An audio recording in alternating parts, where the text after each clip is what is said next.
In the beginning, there was darkness, and then, bang, giving birth to an endless expanding existence of time, space, and matter. Now see further than we've ever imagined, beyond the limits of our existence, in a place we call the universe.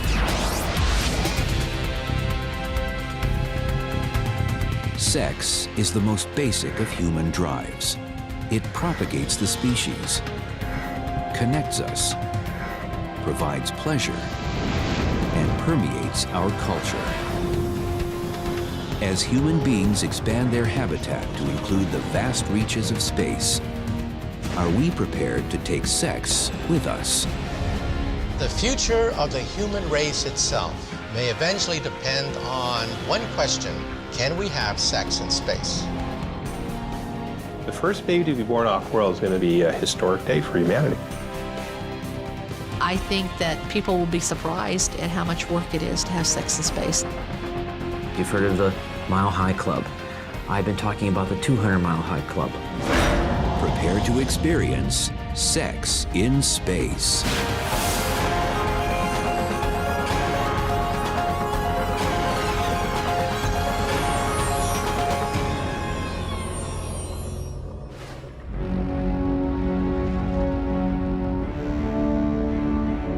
When scientists envision our future in space, they see cities on the moon, colonies on Mars, and eventually human expansion throughout the cosmos. If we are going to make the jump between a terrestrial species and a celestial species, sex and reproduction will be part of that leap. But actually performing sex in space is easier said than done. The number one enemy of sex in space is Isaac Newton's laws of motion. The third law of motion: for every action, there's an equal and opposite reaction. If you push against something, it pushes against you. So we're going to have to learn tediously a new law of human behavior when it comes to sex in space. Ready to test that law and boldly go where no man and woman have gone before is Vana Banta. Vana is the author of the quantum fiction novel Flight, a poet, and a dedicated space advocate. Once someone I was working with said, you know, Vana, some people think about what they're having for lunch tomorrow, and you're thinking hundreds of years into the future. Today, in Las Vegas, Nevada, Vana and her husband, Alan Newcomb, are doing their part to usher in the future of human space exploration. Vana and Alan are rehearsing for a test of the first garment created to help facilitate sexual intimacy in the weightlessness of space. Vana calls her invention the two-suit.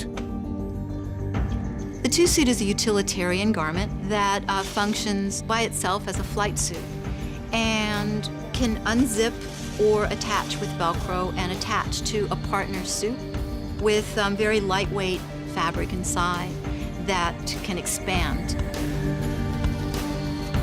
Vana and Alan will conduct the first ever test of her two-suit aboard G-Force One, a modified Boeing 737 that produces the effect of weightlessness. As the early designer of the interiors for G-Force One, we discussed many, many things that can happen within that environment. And sex and intimacy and floating as couples or more together is certainly one of the things. I think the concept of the two-suit is perfect. But I also think just the philosophy behind thinking beyond normal into creating a suit for two people is wonderful. This isn't Vana and Alan's first trip aboard G-Force One. Vana was invited on the aircraft's maiden voyage in 2004. The moment I first experienced gravity lift and microgravity, it was unlike anything I ever imagined. And you can think something physically and execute it by intent. For example, I barely thought somersault, and it was effortless. It was exhilarating. It was while trying to initiate an intimate moment with her husband that Vana realized something was lacking from the weightless experience: physical intimacy. We somersaulted, we spun around, we flew, did various acrobatics, but one impression that I really had was just how zero gravity is, in that there's no attraction. You know, you just couldn't, it's like, you just couldn't quite, you know, you just really had to work at it, just for a kiss. Vana saw a future need and decided to fill it now. The idea came to me of a two-suit, which was a suit that you can hook up with your partner, and then you don't have to work at staying close or hanging out. And it's not just for sexual activity, but intimacy. The feeling of intimacy and closeness, of physical proximity, cuddling, cozy, hanging out. A pair of two-suit prototypes have been manufactured, and they're about to be thoroughly tested 38,000 feet above Nevada. I'm very excited to be testing the two-suit, and actually creating the future is very exciting and very profoundly moving to me right now. Being married to the creator of the two-suit is a real rocket ride. Vana is a brilliantly creative Renaissance woman, and besides, she's hot.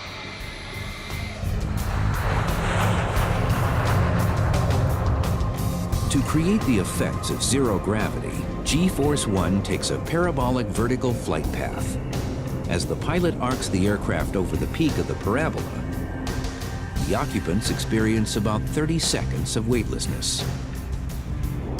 It's the same effect you feel on a roller coaster when you go over the top of a hill and fly out of your seat.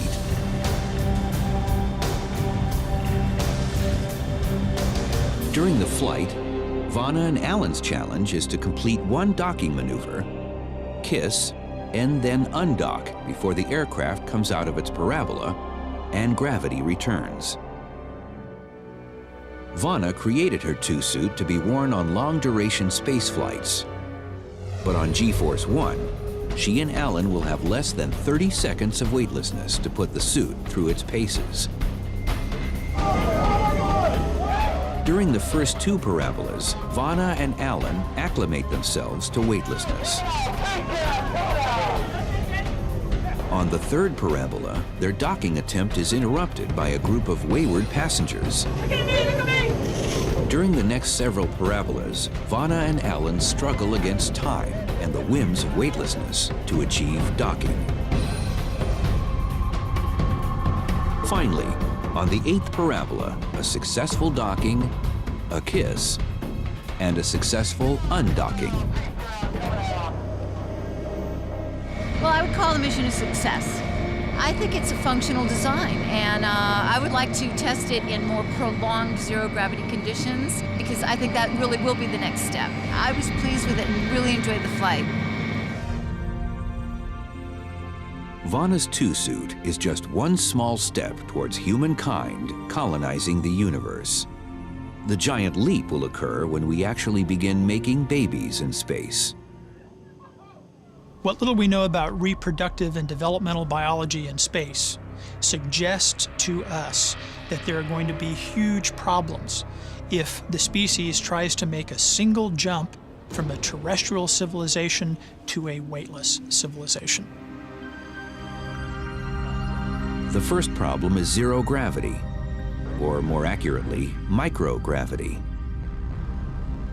When we have a space shuttle or space station orbiting Earth, we call it microgravity because gravity is still present and there's still a slight pull towards the Earth. It's just not very strong. When you take a human and put them in a micro-G setting, the bones are losing calcium, the heart is getting lazy, it's losing mass, the skeletal muscle is losing mass. You lose red cell mass, you lose plasma volume. The second problem is high-energy radiation, atomic-scale particles that fill the vacuum of space. There is a possibility of sterility caused by exposure to radiation. And this has been something that we've seen from nuclear power plants and people who work around high doses of radiation. These radiation particles on Earth were shielded by a magnetic field in the Earth's atmosphere, but in space, they can move unimpeded until they hit something like human tissue. And when that happens, they can kill the cell or they can just damage it. And when they damage it, what happens is they will take out part of your DNA, but the cell still lives and replicates. And that cell then mutates. And this is the same thing as we know of as cancer on Earth. To see how microgravity and high-energy radiation might affect sexual reproduction, scientists have conducted animal tests in space.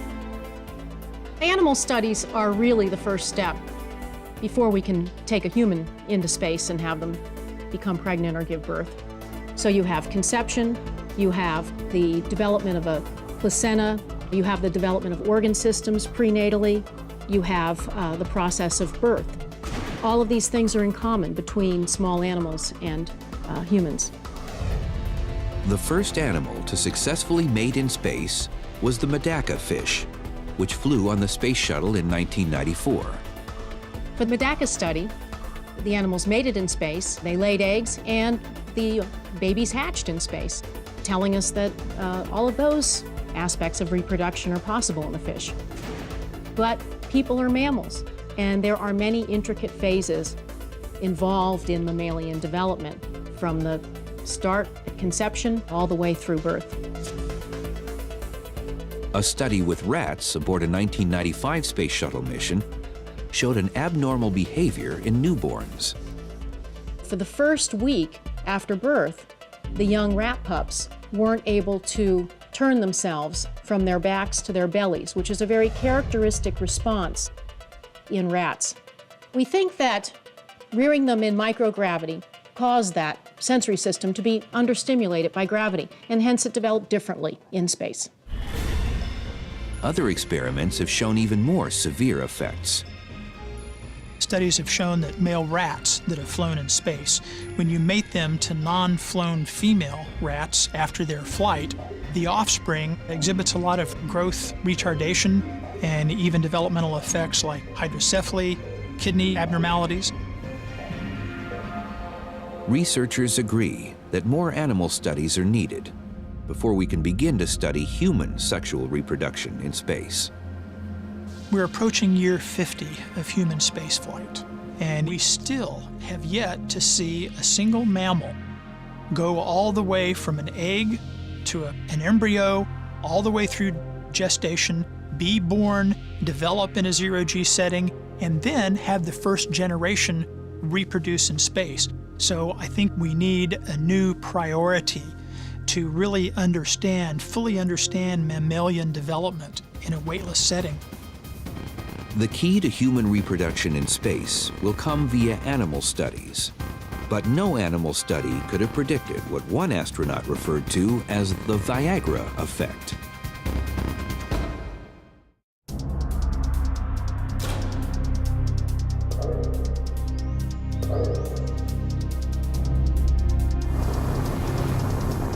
And liftoff of Space Shuttle Discovery.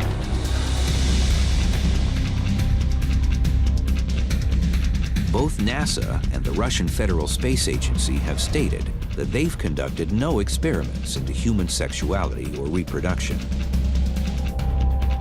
But that doesn't mean scientists can't piece together what might occur if a man and a woman made an attempt to conceive a child in space. If the male isn't physically aroused, then intercourse isn't possible.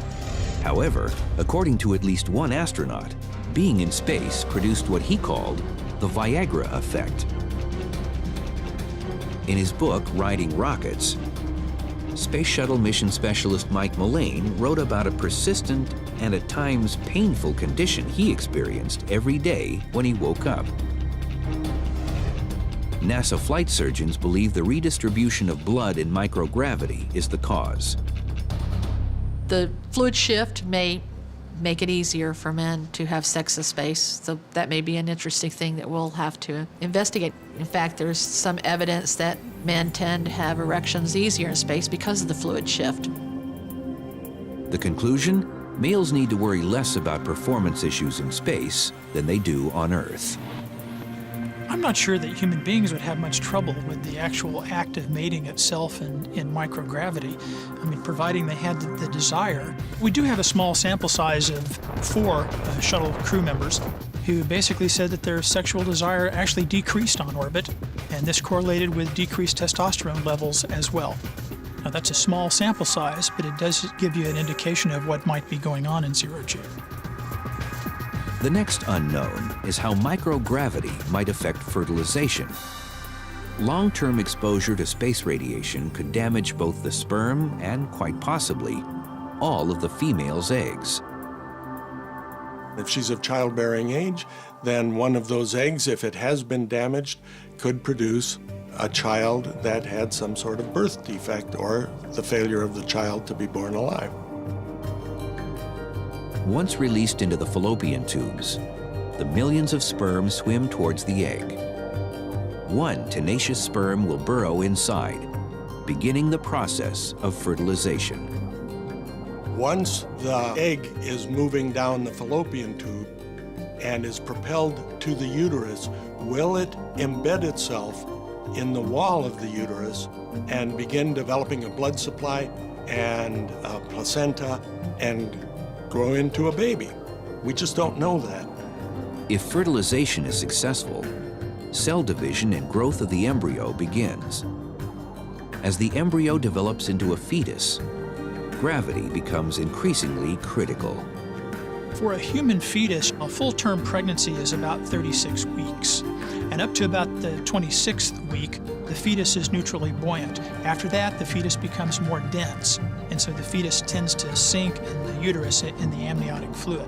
So from that point forward, there does seem to be a lot of effects of gravity in the developing organ systems of the fetus. If you're not exposed to gravity during that critical phase, the development is basically very abnormal.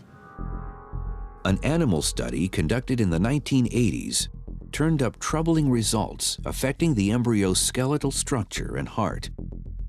There have been some studies done on the Biocosmos satellites in which a developing rat embryo, because they're in a weightless environment, there's anywhere from a 13 to a 17% decrease in bone mineralization of all the fetal bones. We know that the extensors along the spine are smaller mass. We know that the left ventricle of the heart is actually smaller. And it makes sense when you consider that that ventricle does not have to pump against gravity to move blood. It's unknown how the same lack of gravity might impact a human fetus, but it's likely to have similar effects. If scientists can find a way to bring a healthy human baby to term in space, then a whole new kind of delivery room will be required. Giving birth into space will be messy in space just like it is here on the ground. You have liquids and fluids involved and blood. You have the chance of liquids flying everywhere. So ventilation systems and cleaning systems need to be developed to help the birth process. Space architect John Spencer has given some thought to how a zero-gravity birthing chamber might work. One of the design requirements of a zero-gravity birthing chamber will be a fairly rapid flow of water. And the reason for that is cleanliness, but also keeping the chamber clear of blood so the doctors who are helping with the birthing can actually see everything that is going on. John was inspired by water birthing, in which babies are delivered into warm water. Proponents of the method say it eases the transition from the womb to life outside the mother. John also believes weightlessness will provide similar benefits. When you're in the womb, it's like being in zero gravity to begin with. So going from a zero gravity womb environment to a zero gravity room environment might be an easier transition. Based on all we know, that day is still very far in the future. Here's what it all boils down to. If gravity affects all aspects of vertebrate development, then there are profound implications when you consider successful procreation in an extraterrestrial environment. One of those implications is that babies born in space might have a difficult time visiting Earth. We'll most likely need people 100 years from now who have evolved in those environments. If they come to Earth, they're going to need to wear an Earth suit. which will have an exoskeleton kind of thing, which helps them with their weaker muscles and weaker bones and everything. So it's interesting, we're going to create eventually a space species who will need an Earth suit to return to the mother planet. One possible solution is to create artificial gravity in space using centrifuges. Centrifuges use centrifugal force to create an effect known as gravity loading. Well, you could imagine a woman, a pregnant woman, seated at one end or even laying down with her feet towards the center of it. She could be reading, working, talking to people, whatever, and that might go on for an hour or two. Enough so that there's a feeling of up and down that might be beneficial for the fetus. The first baby to be born off world is going to be an amazing, amazing experience, and it's going to be a historic day for humanity. Scientists think it's only a matter of time. I think eventually we will be reproducing in space.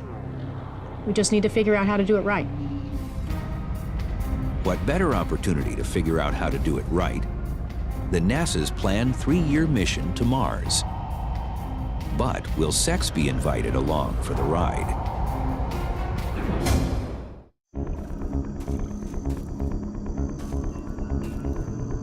"65 million years ago, another species dominated the planet as humans do today. The dinosaurs were the preeminent life forms on Earth for over 150 million years, but all it took was one single very bad afternoon, and that took them out of the picture forever, and they never came back.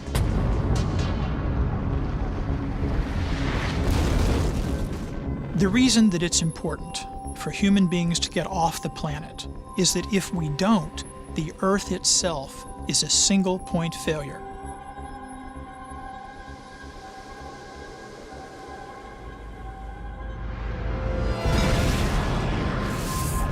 If you don't have a backup, if you don't have an alternate pathway, if that one critical link breaks, then the whole system undergoes a catastrophic failure. But if reproduction doesn't happen, and if it doesn't happen successfully, the species is not going to survive. Despite such warnings, human sexuality and reproduction remains a taboo subject at NASA. NASA is really an incredible organization. It's an amazing place to be. However, NASA is an organization of engineers, by engineers, and for engineers. To an engineer, the light switch is either on or the light switch is off. There's no gray area.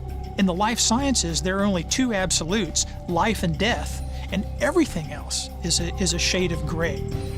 As far as sex in space, all the years that I spent at NASA, I don't recall ever having a conversation about it with a crew or with mission management.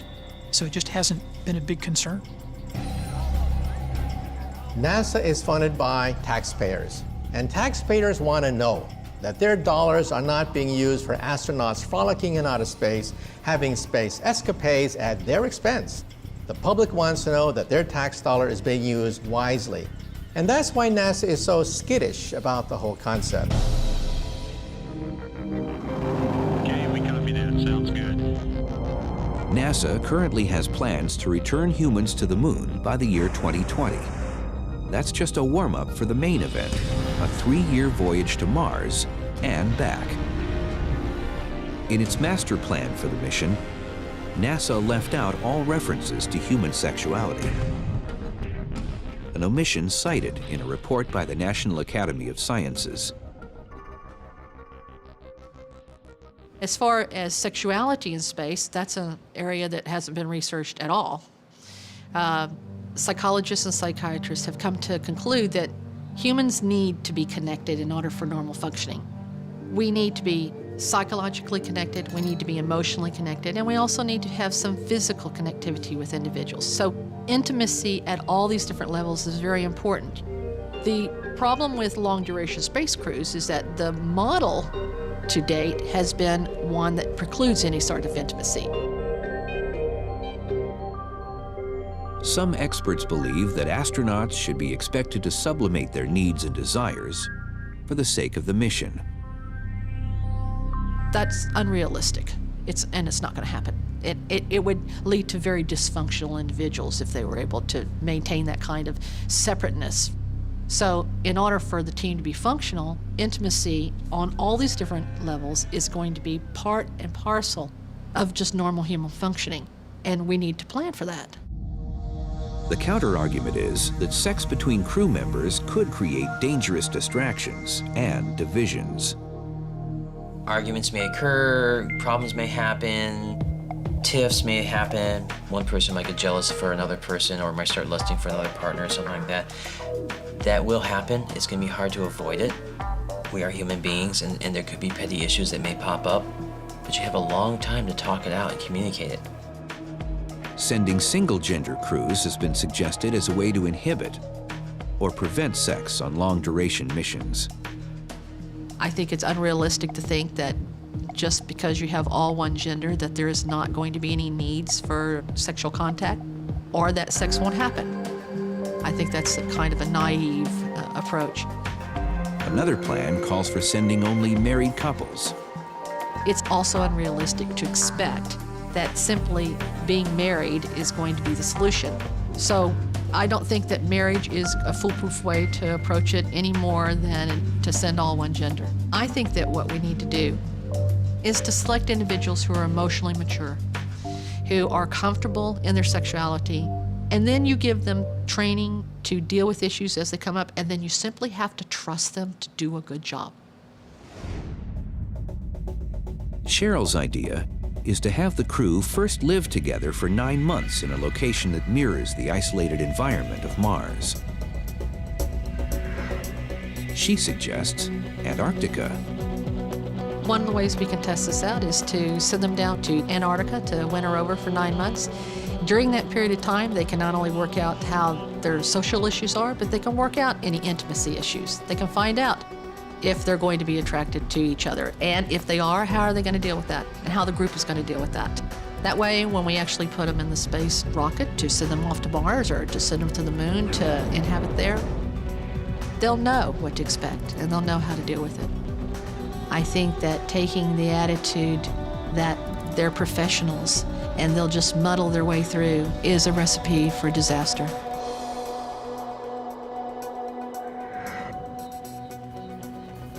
Despite NASA's denials and their history of avoiding the subject, some say sex has already occurred on a U.S. spaceflight. Some believe it's unrealistic to think that out of the hundreds of adventurous risk-takers who've rocketed into space, that at least 2 of them didn't engage in some cosmic coupling.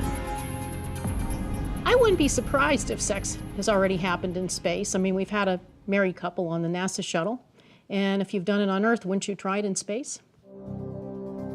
The married couple in question are astronauts Jan Davis and Mark Lee. In 1992, Davis and Lee blasted off for a 7-day mission aboard the Space Shuttle Endeavour.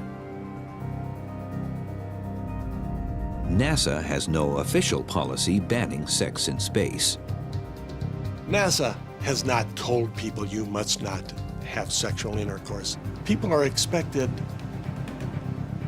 to know better than that. But they do have a policy against sending married couples into space. Davis and Lee met during mission training, fell in love, and wed just before liftoff. Because it would have been too disruptive to replace one of them on the mission, NASA made an exception. Could the rest of the crew have allowed them some private time? It is possible that the crew members did collude to help the married couple do something up there, but it's highly doubtful, just considering the conservative nature of the astronauts and conservative nature of NASA, to allow for such a thing to take place.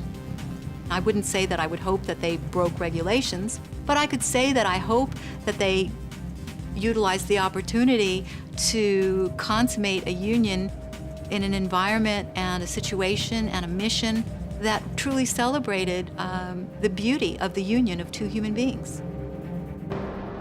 If the couple did engage, their options for privacy were limited. The crew area of the space shuttle comprises just over 2,200 cubic feet, about the same area as an average-sized living room. In terms of the space shuttle orbiter, the best place to have sex is the airlock leading out into the cargo bay. It's big enough for 2 people. If there's any place on board the shuttle, that's where it might happen. Today's International Space Station is far roomier than the Space Shuttle, with 12,600 cubic feet spread over 15 modules. I'm very familiar with the interiors of the current International Space Station. And the more intimate areas of that space station are actually the Russian modules. They're more personalized, for example, and that's where it would basically happen in the Russian modules. Mark Davis and Jan Lee have refused to confirm or deny the rumors, leaving only speculation as to whether anyone has probed the final frontier. The fact that every single minute of the day is logged and looked at by mission control here on the planet Earth, you realize that it's perhaps the most impractical and unromantic and unsexy place for romance in outer space. Once you become an astronaut, you don't want to do anything that might jeopardize your opportunity to have another flight in space. If I had a bet, I would bet that the Russians have been more involved in the issue of zero-gravity sex and sex in space than the Americans have. The Russians are a little bit more open-minded. They have guitars in space. They've even in the past had cigarettes on board space stations and liquor. And why not? Speculating about whether sex in space has happened or whether astronauts have done it relegates it to the category of tabloid mentality. I think that the question is not whether it actually has happened or not, but we need to get past that whole titillation about whether there's been sex in space and say there will be sex in space, and we need to stop agonizing over the whole issue. Regardless of whether it has happened, everyone agrees that sex in space comes with certain advantages and disadvantages. I think people are better looking in space. The faces get a little bit more flush. Women's breasts get larger. With the face being a little more puffy, the wrinkles go away. The legs are thinner because there's less fluid down there. Women don't need bras because there's nothing to pull them down. But looking sexier doesn't help you grapple with the physics of microgravity sex. As we saw on G-Force 1, the slightest nudge from your partner can send you reeling. The problem is you've still got mass. If somebody was to push down on somebody very hard, it could send them off in another direction across the cabin of a spaceship and could do severe damage. You can break a penis physically, and it's actually very difficult to then, do the operation to get it all back together again. In light of the challenges, what would the experts say if they were invited into space to have a go at hitting the zero G spot? Sure. Oh yeah, I'd be there. I would have sex in space instantly. I'm a scientist, and as a scientist, we like to observe. We like to study from a distance, but we don't like to partake. We don't like to interfere with the subject we are studying. Yeah, my wife said I could only have sex in space with her. I really don't know. It's something I've really not thought about. I've thought more about giving birth in space, actually. We've seen Vana Banta's concept for how to accomplish sexual intimacy in microgravity. Another method, supposedly once tested in the tanks NASA uses to train astronauts, is called the 3-dolphin technique. 2 dolphins sometimes have a hard time coupling together. A third one that can press them together actually makes it easier for the coupling process to happen. That may well happen in zero gravity also. You might want to have a third person to help facilitate you or keeps you in the middle of a zero gravity environment. The only problem is, no one bothered to tell dolphins about the 3-dolphin technique. Marine biologists say it's not true. One thing everyone does agree upon is that one or more of the mating partners needs to be restrained. What you could have is some hand holds and perhaps leg holds similar, made out of bar kind of material, similar to the handholds you have to assist you in a bathtub. Any mechanism that would simulate constraints on motion that would at all mimic gravity would probably facilitate mating in space. It could be Velcro. And one of the parties could wrap legs around something and be able to secure him or herself with their knees. I think that human ingenuity will give us answers that we can't hypothetically guess at, that when you actually put people in the environment, they'll figure a way to do it. And then perhaps footholds similar to the kind of things you put your feet in water skis to secure the bottom. For sex in space, I think you might want a seatbelt. We have done a lot of work trying to do CPR in space. And when you think about it, cardiopulmonary resuscitation is a similar kind of complex act, you know, between two people, right? We evolved this big system where you would do CPR. We put a lot of thought into that system. You know what the astronauts decided early on when they evaluated the system? They decided the system was too cumbersome and they could do it all with duct tape. I'm not saying that duct tape is a sexual aid in space. I'm just saying duct tape is like the Force. It has a light side and dark side, and it binds the universe together. Harvey's invention sounds very good to me. For one thing, it doesn't involve a third party, the so-called dolphin effect, which I think would be quite uncomfortable for me.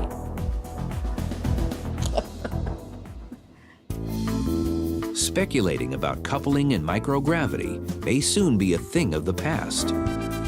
Get ready for a sexy new vision of the future, courtesy of the private space industry.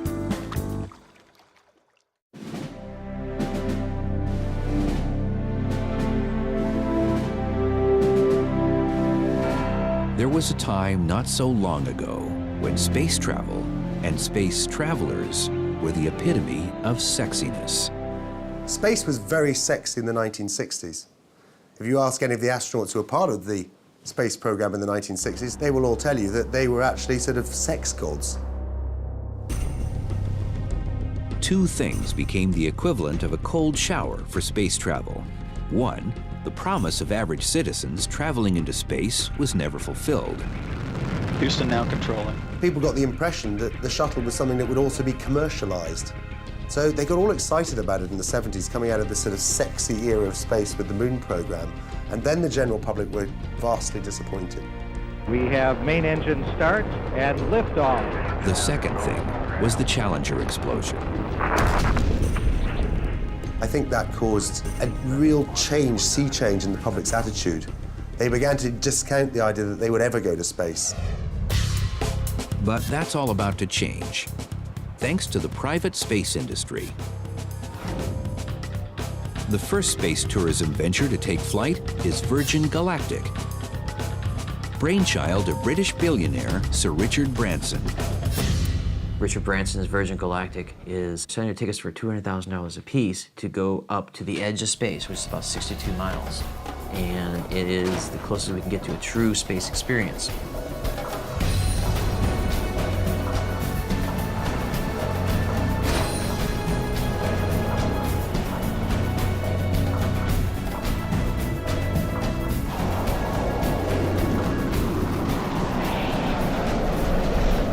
Virgin Galactic's maiden voyage is still a few years away. But that hasn't stopped the sexually adventurous with money to burn from inquiring about private flights. They've inquired about the idea of having their honeymoon in space and actually, as part of that process, consummating their marriage in space. Now that is an idea that we are not going to follow up with to start with. We need to understand much better the risks that they could encounter before we would even contemplate the idea of allowing somebody who's a honeymooner to consummate their marriage in space. But the fact of the matter is that some people do want to do this. Groundbreaking as Virgin Galactic is, it's small potatoes compared to what the Space Tourism Society is cooking up. You've heard of the Mile High Club. I've been talking about the 200-mile high club. We see super yachts or cruise ships in orbit around the Earth or circling between the Earth and the Moon as a key element to true space tourism. We're talking about entertainment, we're talking about fun, we're talking about drinking, we're talking about sex, we're talking about all sorts of wild and crazy things here. Leaping ahead to the year 2050, let's see what a newlywed couple might experience on their honeymoon aboard a space yacht designed by John Spencer. This is a mock-up of John's space yacht. I'm designing a discotheque.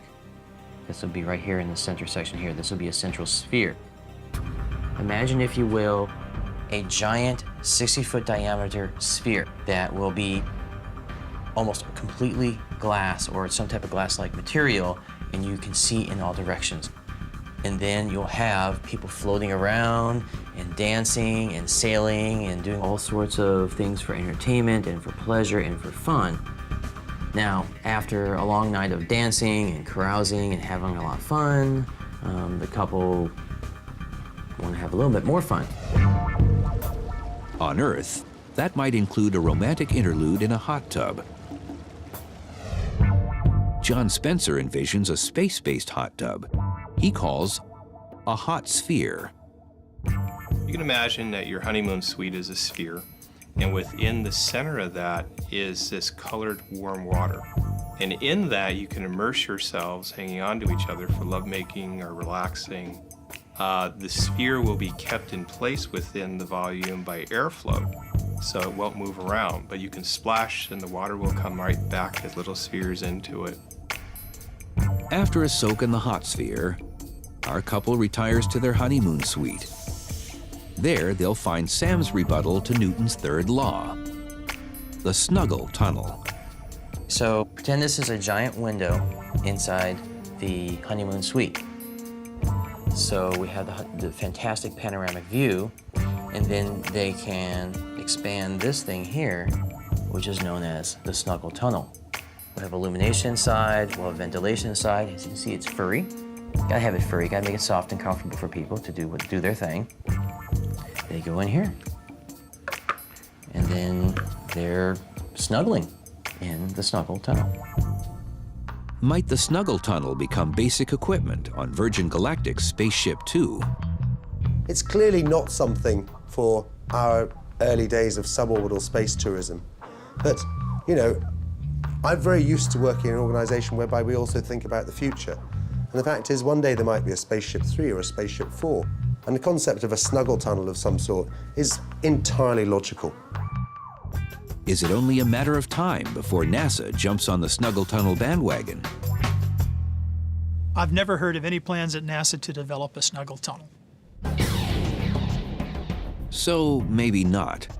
But while the space tourism industry plays up the more titillating aspects of sex in space, life scientists researchers have their own reasons for being hopeful. I think space tourism is the venue in which sex in space will be addressed more comfortably and more openly. And I think that that will be the milieu in which it will finally be comfortably dealt with. It seems inevitable that where humans go, sex will surely follow, even into the cold, vast reaches of the universe. The whole part of exploring is you're not only exploring locations, it's an exploration of ourselves, a perspective of ourselves, and part of that is intimacy, lovemaking, relationships. We are progeny of not just the Earth, but of the cosmos.